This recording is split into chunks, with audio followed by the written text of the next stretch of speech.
Estás en tu proceso de investigación. Realizaste el planteamiento del problema, los objetivos generales específicos. Tienes todo bien especificado en el capítulo 1. Pero ¿y ahora cuáles son los siguientes pasos? Soy Dauris Ojeda, maestrante de la carrera Administración de Negocios de la Universidad Nacional Abierta, y estaremos hablando acerca de el marco teórico y el marco metodológico. El marco teórico es donde se fundamenta la investigación. Recoge información sobre las teorías, la sintetiza y le da contexto al estudio. Se caracteriza por realizar un análisis profundo de estudios previos, teorías y modelos conceptuales relacionados con el tema que has decidido investigar. Esto permite que el investigador obtenga datos y evidencias que vayan a sustentar su trabajo. De acuerdo a lo que señalan algunos escritores de metodología de la investigación, hay 5 funciones del marco teórico. Primero, va a ayudar a prevenir errores que se han cometido en otros estudios. Segundo, va a orientar sobre cómo debe llevarse a cabo el estudio. Tercero, amplía el horizonte de estudio y guía al investigador para que se centre en su problema, evitando desviaciones del planteamiento original. Cuarto, va a conducir al establecimiento de hipótesis o afirmaciones que más tarde habrán de someterse a pruebas en la realidad. Y 5, inspira nuevas líneas y áreas de investigación.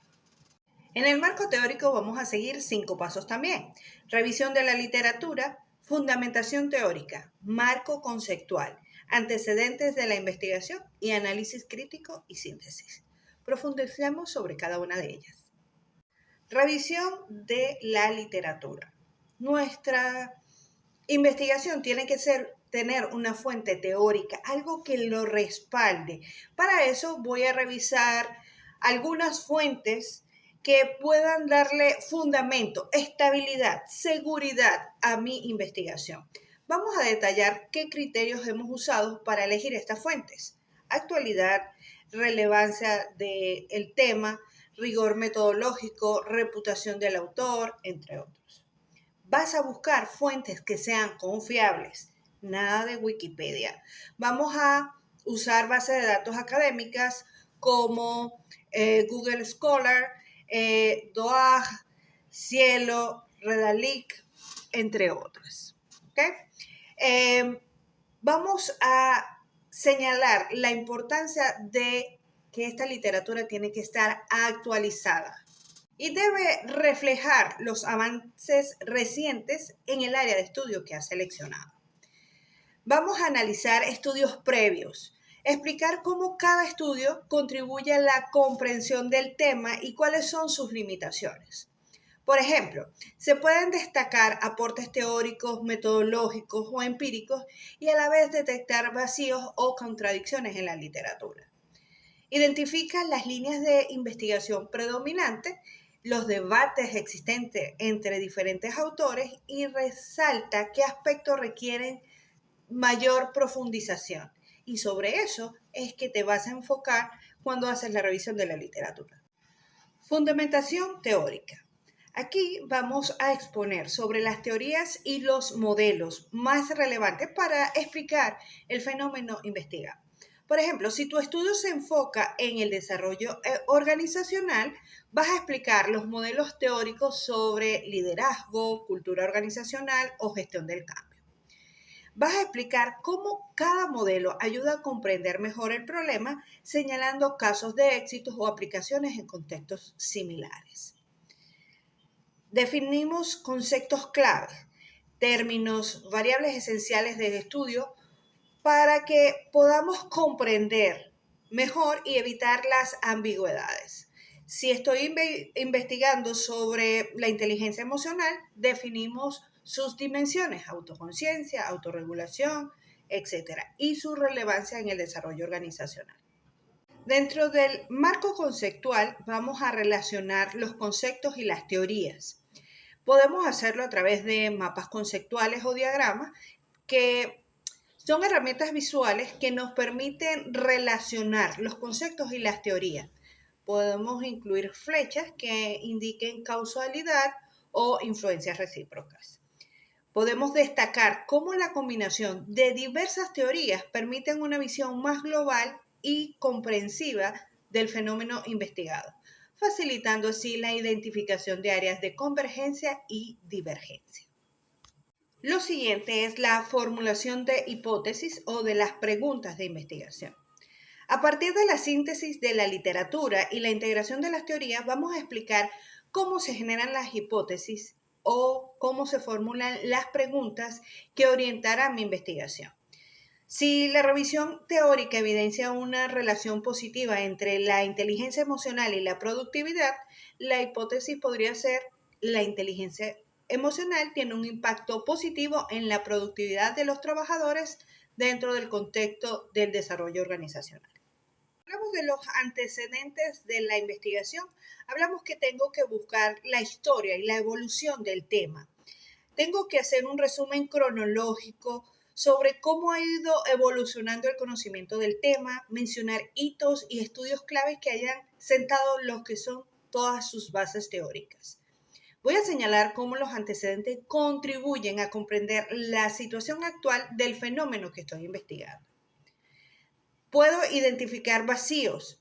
Señalo claramente cuáles son aquellas áreas donde la información es limitada o existen contradicciones en los estudios previos. Explico cómo mi investigación va a contribuir para llenar esos espacios y aportar nuevos conocimientos en el área sugerida. Realizamos el análisis crítico y la síntesis. Comparamos y hacemos contraste. No se trata solo de resumir la información, sino de comparar y evaluar críticamente las distintas perspectivas. Vamos a resaltar dónde coinciden los autores y dónde existen discrepancias y discutimos las posibles razones de dichos desacuerdos. Integramos los conocimientos. Vamos a hacerlo a través de una síntesis. Vamos a revisar cada argumento que sea coherente y que respalde la importancia del estudio.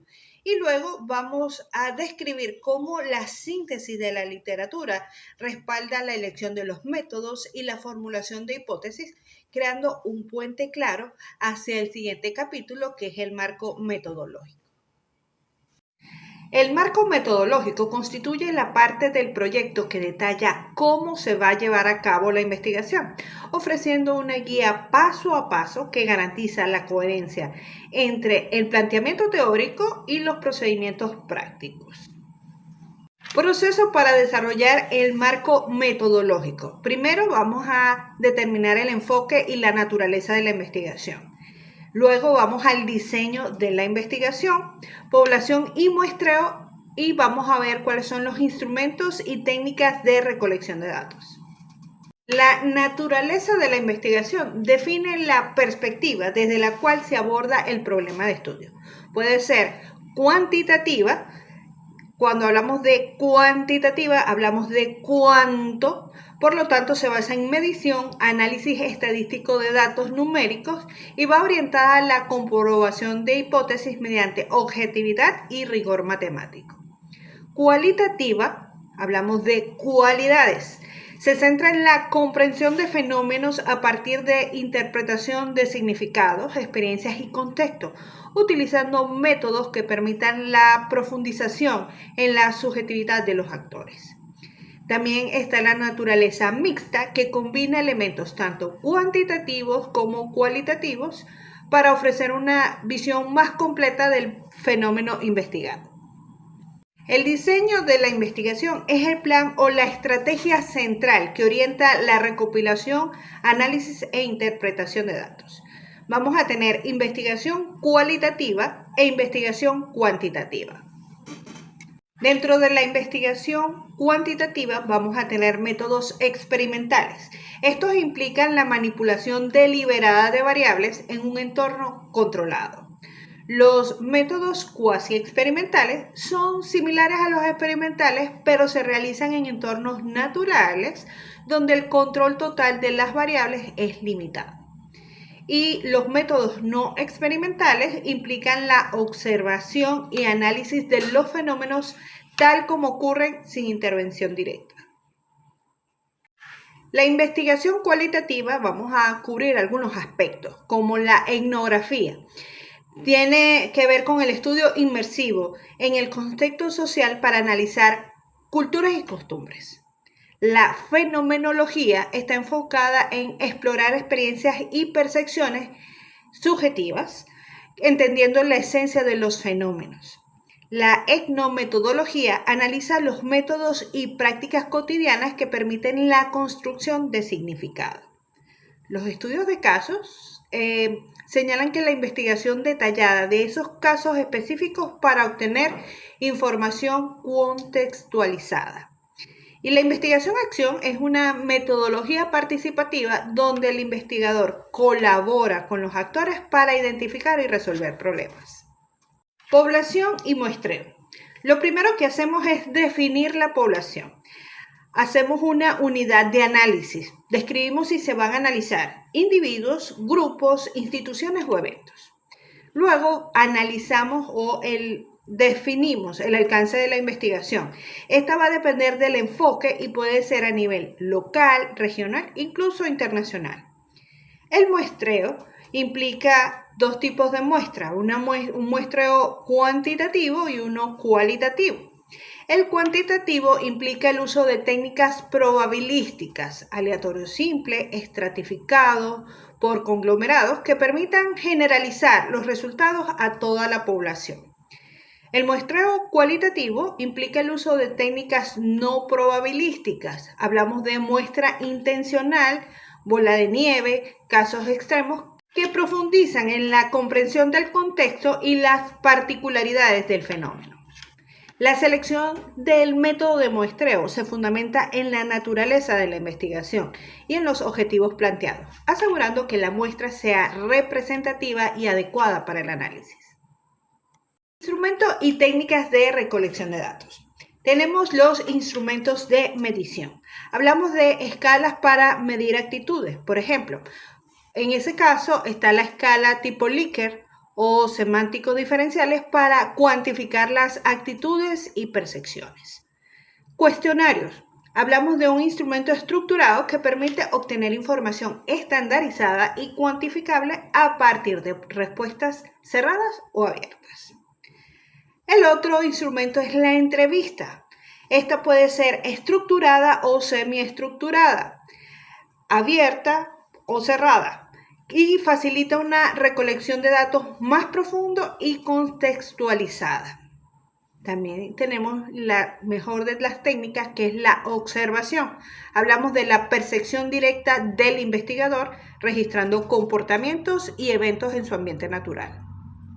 Algunos de los requisitos que deben tener los instrumentos es que debe tener validez. El instrumento debe medir exactamente lo que pretende medir, no más, no menos. Deben ser confiables. Los resultados deben ser consistentes y reproducibles en diferentes ocasiones o por distintos evaluadores. Pertinentes y claros. Los ítems o preguntas deben ser relevantes para el problema de la investigación y comprensibles para la muestra. También podemos aplicar una prueba piloto. Es una etapa preliminar en la que se aplican los instrumentos a una muestra reducida con el objetivo de identificar posibles errores, ambigüedades o sesgos. Este proceso permite ajustar y validar los instrumentos antes de su aplicación definitiva en el estudio principal. En síntesis, la integración del marco teórico y el marco metodológico constituye el fundamento de una investigación rigurosa, mientras que el marco teórico proporciona el sustento contextual y empírico que enmarca el problema y orienta la formulación de hipótesis. El marco metodológico se encarga de sistematizar los procedimientos, técnicas y herramientas necesarias para obtener datos confiables y relevantes. Esta unión garantiza que la investigación no solo esté anclada a un conocimiento sólido y actualizado, por supuesto, sino que también se ejecuta de manera coherente y estructurada, asegurando la calidad del proceso y la validez de los resultados. Para tener éxito en el desarrollo del marco teórico, metodológico, en fin, en toda nuestra tesis, es recomendable seguir estas palabras que dijo Steve Jobs. El único modo de hacer un gran trabajo es amar lo que haces. Gracias por su atención, gracias por estar allí. Estaré atenta a sus preguntas y comentarios. Feliz día.